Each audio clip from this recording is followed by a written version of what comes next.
प्रत्येकाच्या आयुष्यात ती यशाची पहाट नक्की येतेच, केवळ त्याला कष्टाची जोड असली पाहिजे।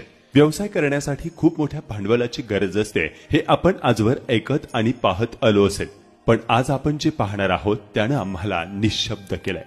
व्यवसाय करण्यासाठी हवी असते इच्छाशक्ती, कष्ट करण्याची धमक आणि सचोटी। हे आपल्याला दाखवून दिलंय 80 वर्षांच्या आजी साखरबाई आणि 85 वर्षांचे आजोबा सुदाम शेकडे यांनी। मूळचे बीड जिल्ह्यातील आष्टी तालुक्यातील मसुबाची वाडी येथील रहिवासी असलेल्या या आजी आजोबांनी अहिल्यानगरमध्ये येऊन नवीन जिल्हाधिकारी कार्यालयासमोर आपला रसवंतीचा व्यवसाय सुरू केला।